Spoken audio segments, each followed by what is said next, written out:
De volta para o terceiro e último bloco do programa de Tribuna Livre. E o debate tá bom, podia ter mais uns 2 blocos aí, porque a conversa aqui é comprida. O Narciso queria. Narciso com a palavra. Vamos falar bem tupiniquimicamente, né? Bem domesticamente, mas trazendo um exemplo de ninguém menos que Lenin, quando ele produziu a seguinte frase dele: Ó, o Osmir está prestando atenção na a revolução tem como única arma na sua luta pelo poder a organização. Está querendo chegar onde? Eu quero dizer o seguinte: na política,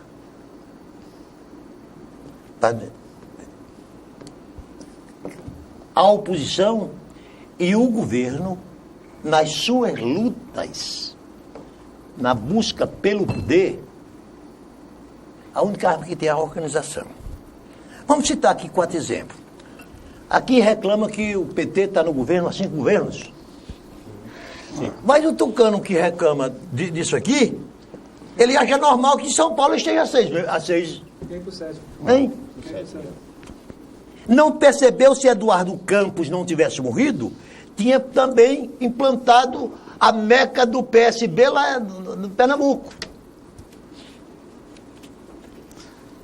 A minha avaliação que eu faço muito isenta, porque eu vou fazer uma coisa para você gosta muito de ser governo, mas eu sou mais da linhagem de Benedito Valadares, quando dizia que boa é ser oposição, porque a gente, só o prazer de meter o cacete no governo já é o meu... Mas deixa eu fazer uma provocação aqui ao Leão Rosas. Como é que vocês encaram? Vocês acham que vocês têm ganho devido à organização da Frente Popular, ou se a desorganização das nossas oposições tem contribuído com as vitórias de vocês? Essa é a pergunta. Aí eu posso... Vai falar isso? Pode falar. O Tite está ganhando com a seleção brasileira porque ele está organizando bem o time dele, ou porque os outros times são desorganizados? Nós temos nosso time organizado. A gente, quando entra no debate, a gente não está preocupado com a seleção do outro lado, não. Por exemplo, você acha, por exemplo, que hoje eles dizem que tem um candidato único. Será que esse candidato único é porque o cara está unificando, ou os outros candidatos não querem enfrentar a Frente Popular? Estão colocando ele como vai, que é tua. Vai, como que é tua. Aconteceu com o Márcio Bittar, né? Certo? Será que essa unidade deles é porque esse candidato diz que tem muitos recursos para incentivar a eleição de deputado federal, deputado senador? Eu acho que nós ganhamos porque nós somos organizados. Nós ganhamos porque a população do Acre ainda confia na gente. Certo? Eu acho que é isso. A gente não se preocupa com a desorganização deles. Ô Narciso, tem uma coisa que eu acho que a gente sempre discute internamente, que é o seguinte. Além dessa organização, tem uma coisa que é essa unidade que a gente nunca rompeu, e eu já vi vocês falando que é algo que a gente tem orgulho de que a gente constrói a unidade, e a gente não tem problema de dizer que a gente tem debates internos e disputas internas, como qualquer grupo político. Mas a gente chega à conclusão de que o que é melhor e vamos aqui todo mundo juntos. Agora tem outra coisa que a gente tem que eles não têm. Nós temos ousadia. Por que nós temos ousadia? Porque seria muito cômodo para o PT, para os partidos da Frente Popular, dizer que nós temos um candidato já nato, que seria o Marcos Alexandre, por conta do seu recalque político, por conta da memória eleitoral, por conta de ser bem avaliado na opinião pública. Seria muito fácil colocá-lo na condição de candidato. Nós fomos buscar a renovação, buscar aquilo que possa ser um espelho para a sociedade, para dizer aqui, essa aliança aqui que está constituída aqui há 20 anos, ela tem condições de ter mais 20 anos, porque ela é programática, ela não é só de pessoas.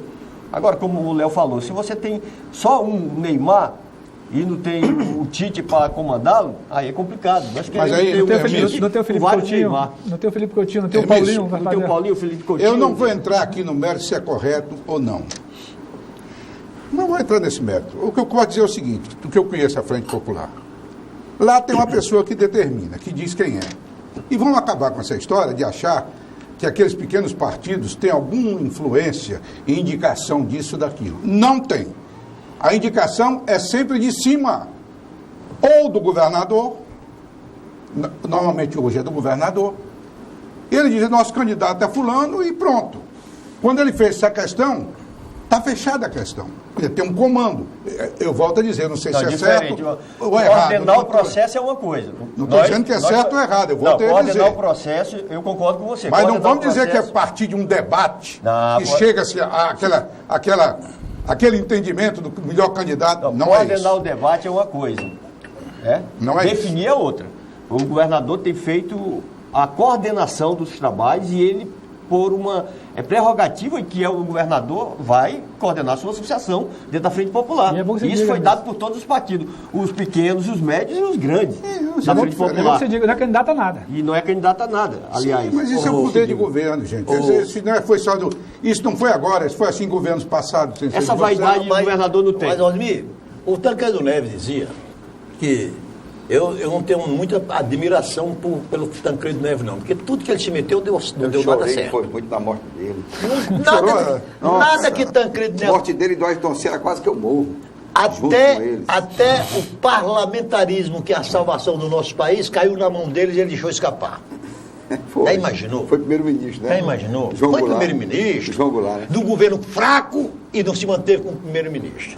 Não manteve, o povo decidiu né? E o Tancredo Neves dizia o seguinte, que o verdadeiro líder é aquele que concebe uma ideia e busca que seus liderados concordem.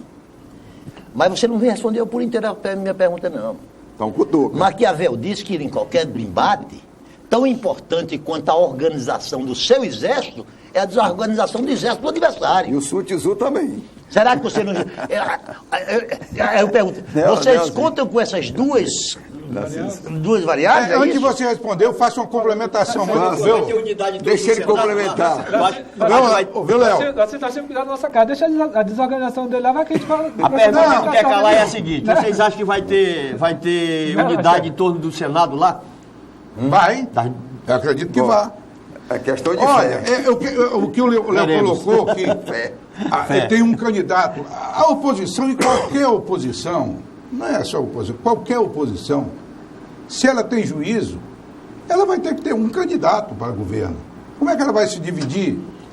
Ela se divide dentro dessa desorganização que falou. Mas na lógica de ter vários candidatos, já foi dito pela oposição aqui, que tinha que ter vários candidatos. Mas é um equívoco. Era mais fácil ganhar, né? É um equívoco danado. Eles não, hoje, tem momentos que é importante. Eles sabem que é um equívoco. Mas tu sabe que tem momentos que é importante. Não vejo nenhum momento importante. Dependendo que adianta da você matemática. somar... Osmir, por exemplo, levar para pro segundo 2018, é melhor o tete-a-tete com o PT, com a Frente Popular? Claro. Ou, por exemplo, Gladys Bocalon, mas aqui, para a eleição aqui na capital, a oposição pensou diferente. Não, vamos lançar vários nomes para poder Então, empurrar pro segundo turno e vou perder abrir o aqui. primeiro. Nós vamos ter candidatos. Agora dizem pelo lado de lá que tem gente que não quer concorrer, tem gente que... Tá com medo. Nós vamos ter. Não, para governo? É. Não, pelo que eu leio aí nos jornais e tudo, está definido o candidato de oposição. Agora também O tem uma candidato de oposição história, está né? definido. Agora tem Qual é uma a história? Qual é a história? E eu ainda te Quer digo dizer, mais, hoje, do que se escuta da opinião pública, um candidato com chance. Quem? O candidato da oposição é um candidato com chances reais de ganhar uma eleição. Vamos acabar com isso. Não, Tem sim. Osmir, você sabe que... Eu só falo por nós. Nós temos reais chances de manter esse projeto por mais 20 anos, desde que nós não pensemos só em nomes. A gente pensa no projeto político, num programa de governo para mais 20 anos. É isso que nós queremos. Que o povo possa dizer Emílson, você tá o falando que fez do o assunto? Jorge, o Binho, o Tião, nós queremos que a Nazaré, ou o Emilson, ou o Marcos Alexandre. Marcos Alexandre, O Daniel. Mas é Daniel, isso, depois Zé, eu vou ter que convidar vocês dê sequência da disso. área econômica para a gente fazer um discurso sobre a economia do Acre. Vamos. Que aqui não caberia o tempo. Aqui não cabe. Vai ser outra pauta. Vai ser do outra programa. pauta. A economia do Agora- Acre, para mostrar agora- que não houve essa prosperidade Quando toda. eu falava Ô, das... Osmir, os números que a gente apresenta aqui, não tá na minha cabeça não, né, Pica? Eu tenho números, Os anais, de tá no- IBGE, eu tenho números- Vamos ouvir o Narciso. Léo, Vamos eu tenho números contrários. Quando eu me referi a essas Narciso. mecas partidárias, que entre elas a gente pode incluir Pernambuco, que estava nascendo, o Acre, há 4 anos, São Paulo. Aí eu me esqueci de concluir a meca do PMDB, o Rio de Janeiro, Mas Pernambuco continua, né? que faz 6 governos eleitos pelo PMDB Hoje está presos ex-governadores, conselheiro do Tribunal de Contas, Presidente da Assembleia Constitutiva, presidente da Assembleia, pai de ministro. o ex-presidente da Câmara. Assembleia. Agora, com um legado desse, aí... É pesado. Mas aí, Narciso, eu faço uma observação. É o perigo da longevidade do poder. Eu também acho. É o perigo. Se acomodam, não percebem os erros, acham que está tudo certo, vão vencendo por uma série de questões, vão vencendo eleitoralmente por uma série de questões. Por isso é importante a renovação e a ousadia. O problema do Rio de Janeiro é a corrupção. A longevidade é perigosa. A corrupção é muito grave. Mas o governador Tião Viana, só ele já mandou fazer 5 operações para prender corruptos. Aqui a longevidade e corrupção não rima, não. Certo? É diferente desses outros estados. Então, vamos comparar uma coisa com a outra. Sim, por quê? Né? Mais de 5 operações para prender corruptos. Então, não vamos comparar. A longevidade aqui do nosso estado, primeiro, 20 anos para o estado não é nada. Nosso estado, do ponto de vista histórico, o que a gente vivia. Agora, é o povo que vai decidir. Nós vamos apresentar nomes, vamos apresentar projetos e vamos repassar. Eu acho que a última pergunta eu vou fazer agora. É o povo que tem que decidir sempre. O PT, atente para a pergunta, entrou nas eleições de 2016. Era a minha pergunta. Absolutamente em estado de desgraça. Era a minha pergunta. Lixamento moral da classe política, da classe econômica, da poderosíssima Rede Globo, que das 7 da manhã até a meia-noite era cacete em cima de cacete. O PT pagou um preço. Como essas questões de disputa partidária são como os líquidos em vaso comunicante, quando um ganha prestígio, o outro desce, quando um ganha, o outro perde. Logicamente, chega 2018, o PT não estará tão estigmatizado como estava em 2016. Terá na presidência da República um presidente adversário aqui da Frente Popular, do Partido da Frente Popular. Vocês verem nisto um ganho eleitoral para a disputa de 2018? Entendeu a minha pergunta? Eu acho assim, eu tenho um número aqui que eu queria dar para vocês, porque eu acabo estudando um pouco da nossa estrutura e funcionamento do partido. É minha obrigação, como presidente, para poder dialogar com meus filiados do PT. Então, eu preciso dizer para ele como é que está funcionando as coisas. De 2014 até 2016, o PT cresceu acima da média de todos os partidos, em termos de filiação. E à medida que saía um filiado, entravam 2. E agora, com o novo formato de filiação, que é em tempo real, aumenta exponencialmente esses filiados. É incrível isso, como tem aumentado. Aqui no Acre ou no Brasil? No Brasil inteiro. E a outra coisa é com relação a esse bombardeio que você falou. Nós temos uma ferramenta interna de aferir quanto tempo nós ficamos expostos e quanto tempo o presidente Lula ficou exposto pela Rede Globo. E foi feito um estudo pela USP que coloca que em menos... Você viu, né? Em um mês ele foi exposto 16 horas pela... Negativamente. Negativamente. Em um mês. Então, e também foi feito as pesquisas de opinião agora para ver como é que está como está a imagem do presidente Lula, né? E os números mostram que ele retomou a imagem do estadista, que você disse está muito difícil no Brasil, do estadista, aquele que fez uma boa gestão e tudo mais. Mas o melhor de tudo são as pesquisas eleitorais que demonstram que ele... Mas deixa eu fazer um reparo nisso aí. Em 18 ele está bastante competitivo. Só para concluir, está bastante competitivo. E nós do PT, vendo tudo isso, o que é que nós fizemos? Fizemos nosso dever de casa. Nós temos erros? Temos. Mas nós temos muitos acertos. Então nós precisamos levar isso para um ambiente adequado, que é a sua militância, porque é um partido, que é o maior partido do país enraizado, que tem o maior enraizamento da sociedade. Mas deixa eu fazer só... Ele não pode deixar de fazer isso, que é constituir... Uma parte. Constituir um congresso extraordinário para discutir isso. Então nós estamos fazendo Você está agora, deixando de nós estamos colocar fazendo a nessa renovação discussão, do partido, eu tenho que exatamente interromper, para senão não fazer, para. Fica à vontade, André. fazer a renovação do partido a partir do que está colocado, que é esse Você bombardeio. está fazendo dando uma informação aqui para o telespectador e dados positivos do Lula, mas esquecendo de dar o número enorme de rejeição que ele tem no país. Natural. Uma rejeição que não permitiria ser eleito em 2 turnos.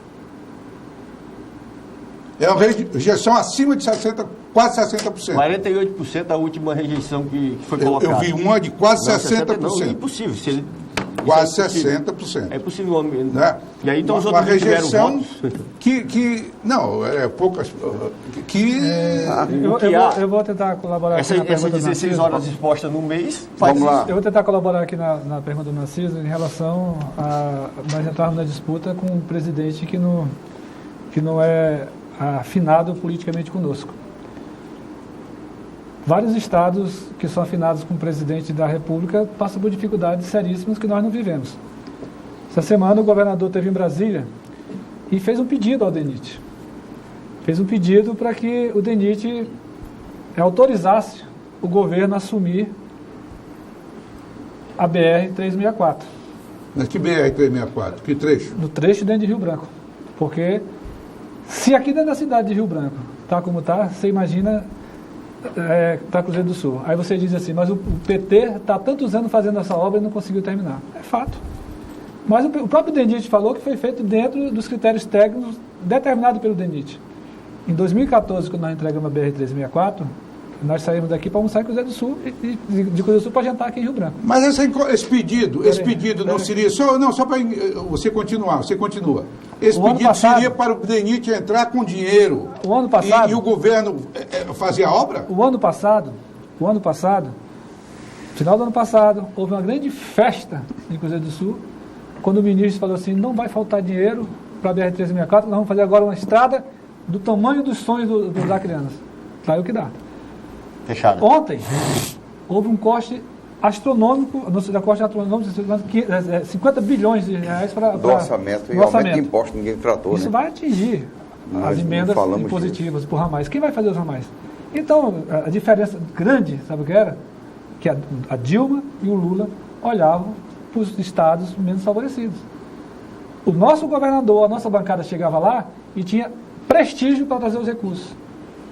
Por enquanto, e a gente espera... E por que vocês não concluíram a BR-364? Nós concluímos, nós entregamos. Não venha com essa, não. Em 2014, quando nós entregamos o DENIT... Tente enganar. Em 2014, quando nós entregamos o DENIT, nós entregamos com todas as pontes. Só pontes. E a gente saía daqui para almoçar em Cruzeiro do Sul, para jantar aqui. Vai hoje. Vocês querem dizer que a responsabilidade por estrago dessa estrada é do atual governo? Vai hoje. Nós estamos falando, é descaso com a BR-364. Aí não dá nem para discutir. Não dá nem para discutir, Narciso. Não tem como discutir, sabe por quê? Porque é de um absurdo. Não, é absurdo o que você está falando, você está defendendo o indefensável. Entende? Você está defendendo o indefensável. Rapaz, você está cumprindo o seu papel além do que deveria cumprir. E você está cumprindo o seu, isso é posição agora. Você foi do nosso lado. O fato é que não dá para ir para Cruzeiro do Sul depois que o... Há 12 anos vocês passaram tentando gastar 2 bilhões aí para tentar cumprir essa estrada e não deixar a estrada. Até o ano estrada. passado tu não via isso. Deixa eu cumprir o meu papel de engenheiro. Vamos colocar o Narciso aqui. De um cinismo papel de engenheiro. Não teve ninguém que bateu mais 10 do que esse rapaz aqui. Deixa eu cumprir o meu papel de engenheiro. Impressionante. Diga, Narciso. A BR-364, que efetivamente é o Narciso, grande, um minuto, é o hein? verdadeiro sonho de integração do E ar. você bateu muito, só para dizer. Sempre foi um cabo de guerra para disputa de poder.